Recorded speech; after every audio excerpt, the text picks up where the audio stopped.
स्वागत है आप सभी का योगिक लाइफ में। आज बात करेंगे स्टैंडिंग पोजेस की। इससे पहले मैं सुपाइन पोजेस मतलब lying down poses, prone poses और सिटिंग पोजेस के बारे में जानकारी दे चुकी हूँ। उनके लिंक्स डिस्क्रिप्शन बॉक्स में दे रही हूँ, आप जाकर के चेक कर सकते हैं। तो आज बात करते हैं स्टैंडिंग पोजेस की। स्टैंडिंग पोजेस में दो पोजेस आज आपको सिखाने जा रही हूँ।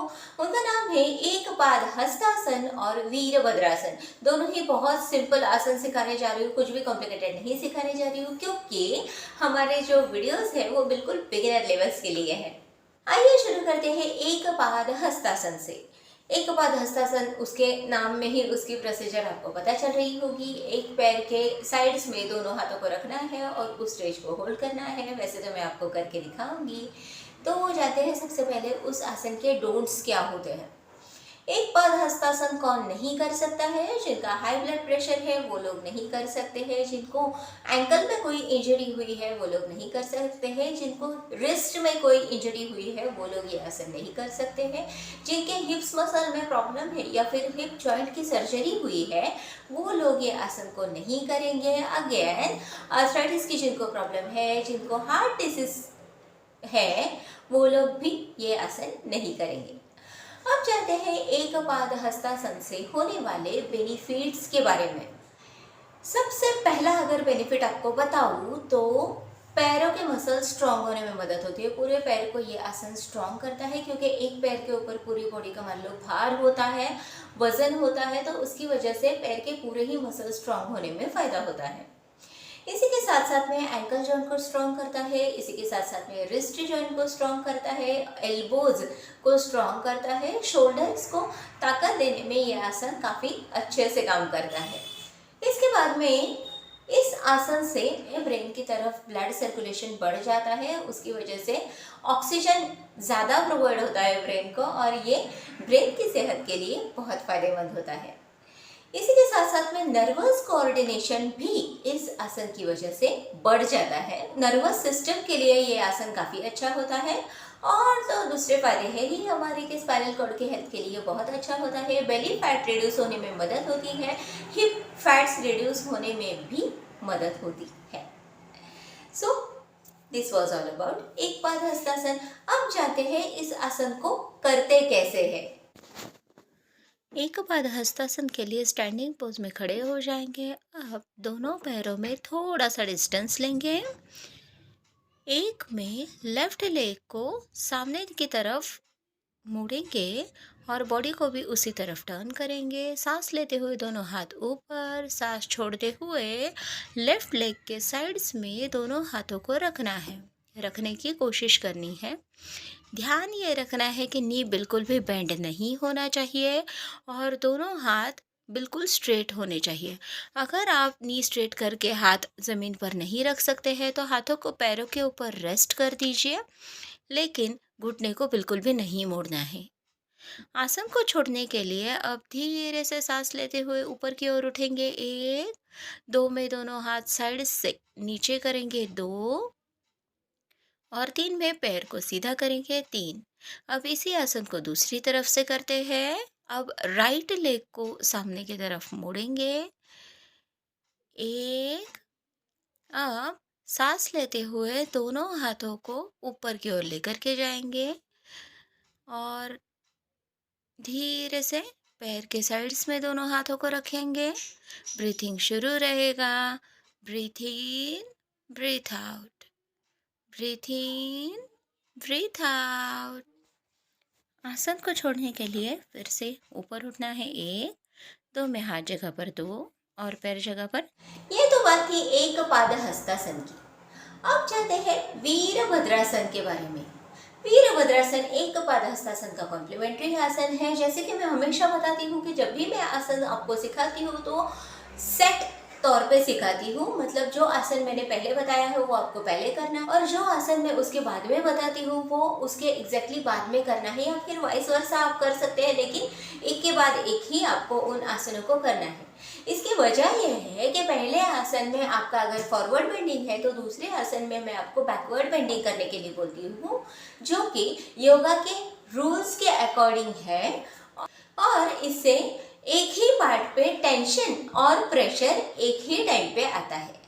वीरभद्रासन के वैसे तो 4 स्टेजेस है, 4 स्टेजेस में मतलब 4 टाइप्स में वीरभद्रासन आप कर सकते हैं, लेकिन आज यहाँ पे हम जो वीरभद्रासन देखने वाले हैं वो बिल्कुल बिगिनर लेवल पे देखने वाले हैं कि जिसको योगा के बारे में ज़्यादा कुछ पता नहीं है वो पहले ही वीरभद्रासन को किस तरह से प्रैक्टिस करेगा, इसके बारे में आज आपको जानकारी देना चाहती हूँ। तो सबसे पहले जानते हैं कि वीरभद्रासन के डोंट्स क्या होते हैं, कौन कौन ये वीरभद्रासन नहीं कर सकते हैं। सबसे पहले जिसको नी में इंजरी हुई है, घुटने के जॉइंट में जिसको कोई दर्द हो रहा है या फिर कोई इंजरी हो गई है या फिर क्रॉनिक नी जॉइंट पेन है, वो लोग इस आसन को नहीं करेंगे। एंकल में कोई प्रॉब्लम है तो वो लोग इस आसन को नहीं करेंगे। आर्थराइटिस की जिनको शिकायत है वो लोग इस आसन को नहीं करेंगे। जिनको हाई ब्लड प्रेशर या फिर हार्ट डिसीज है वो लोग ये आसन नहीं करेंगे। इसी के साथ साथ में एक इम्पॉर्टेंट चीज़ आती है कि जो लोग डायरिया से सफ़र हो रहे हैं वो इस आसन को नहीं करेंगे जब तक इन्फेक्शन पेट में बना हुआ है।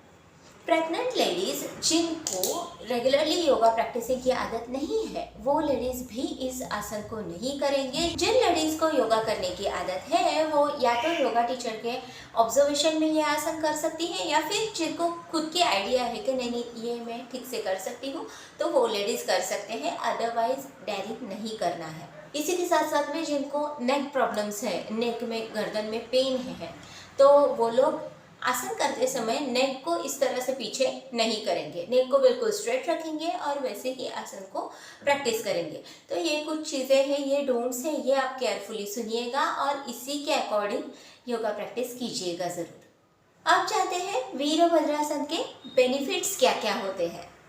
वीरभद्रासन के अगर बेनिफिट्स की बात की जाए तो पैरों के लिए बहुत अच्छा आसन है, नाम में ही बहुत कुछ है, वॉरियर पोज है तो ऑब्वियसली फायदे तो बहुत सारे होंगे।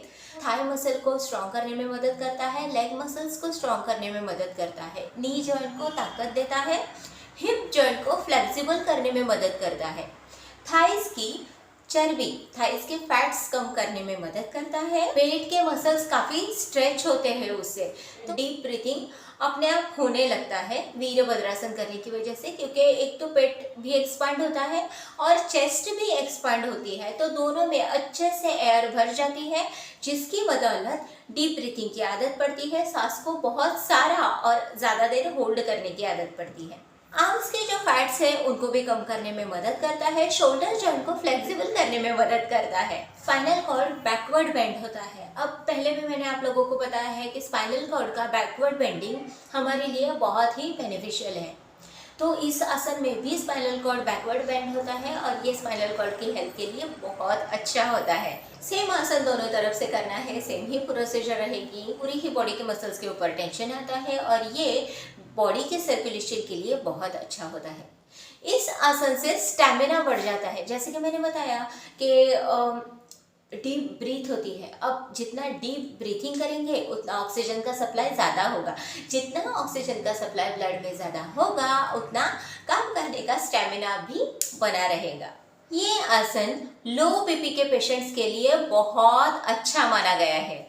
पूरी बॉडी को फ्लेक्सिबल करने में इस आसन का कमाल का रोल होता है, क्योंकि बॉडी की हर मसल पे अराउंड स्ट्रेस होता है, प्रेशर होता है, टेंशन होता है, तो इसकी वजह से फ्लेक्सिबिलिटी काफ़ी अच्छे से बढ़ जाती है। हिप जॉइंट की फ्लेक्सिबिलिटी बढ़ जाती है, शोल्डर्स की फ्लेक्सिबिलिटी बढ़ जाती है, नी जॉइंट्स की फ्लेक्सिबिलिटी बढ़ जाती है। तो ऑल एंड ऑल बॉडी की जो इम्पोर्टेंट जॉइंट्स है उनमें टेंशन बना हुआ होता है और उसकी वजह से पूरे बॉडी के इम्पोर्टेंट जॉइंट की फ्लेक्सिबिलिटी बढ़ जाती है और अल्टीमेटली पूरे ही बॉडी की फ्लेक्सिबिलिटी बढ़ जाती है।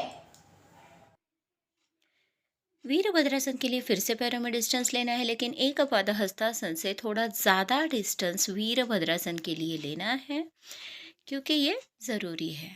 अब फिर से उसी तरह से लेफ़्ट फीट को टर्न करेंगे, बॉडी लेफ़्ट साइड टर्न करेंगे, एक नी को 90 डिग्रीज में मोड़ेंगे, तो नमस्कार की पोजीशन में हाथ रहेंगे 3 और सांस लेते हुए हाथों को ऊपर लेके जाएंगे। ध्यान ये रखना है कि स्पाइनल कॉर्ड अच्छे से बेंड होना चाहिए। एक किसी पर्टिकुलर पॉइंट के ऊपर आप देखेंगे या फिर आप आंखें बंद कर लेंगे, लेकिन खुद को बैलेंस करने के ऊपर फोकस ज़रूर करेंगे। इस स्टेज को होल्ड करेंगे। देखिए मैंने राइट फीट को ऐसे ही रखा है, सिर्फ लेफ्ट फीट टर्न किया हुआ है। यही इस आसन की आइडियल पोज होती है।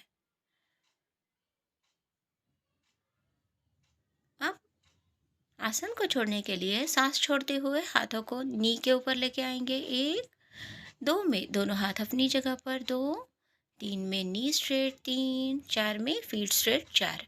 अब इसी आसन को दूसरी साइड से करेंगे। अब राइट नी को राइट साइड टर्न करेंगे, बॉडी को राइट साइड टर्न करेंगे। राइट नी को 90 डिग्रीज में बेंड करेंगे। हाथों को नमस्कार की पोजीशन में राइट नी के ऊपर रखेंगे। सांस लेते हुए दोनों हाथ ऊपर की तरफ। आप स्पाइनल कॉर्ड को फिर से अच्छे से बेंड करेंगे। आप देख सकते हैं इसमें पेट के मसल्स के ऊपर काफ़ी स्ट्रेस आता है, काफ़ी टेंशन आता है। लेफ्ट फीट को फिर से देखेंगे कि वो अपनी जगह पर ही है, उसको मैंने टर्न करने की कोशिश नहीं की है। स्लोली ब्रीथिंग शुरू रहेगा। ब्रीथ इन, ब्रीथ आउट, ब्रीथ इन, ब्रीथ आउट। अब आसन को छोड़ेंगे, दोनों हाथों को सांस छोड़ते हुए नी के ऊपर लेके आएंगे। 1, 2 में हाथ अपनी जगह पर, 2, 3 में नी स्ट्रेट, 3, 4 में फीट स्ट्रेट, 4। अब पैरों में डिस्टेंस कम करके स्टैंडिंग पोजीशन में आ जाएंगे। So, this was all about standing poses part 1। इसका पार्ट 2 ज़रूर से लेकर के आऊँगी। आशा करती हूँ आज की वीडियो आपको पसंद आई होगी। पसंद आई है तो उसे लाइक ज़रूर कीजिएगा, शेयर कीजिए अपने दोस्तों के साथ, सब्सक्राइब कीजिए मेरे चैनल को, also press the bell icon. And मिलती हूँ आपसे नेक्स्ट वीडियो में। तब तक के लिए be happy, keep smiling, take care, keep doing yoga and bye.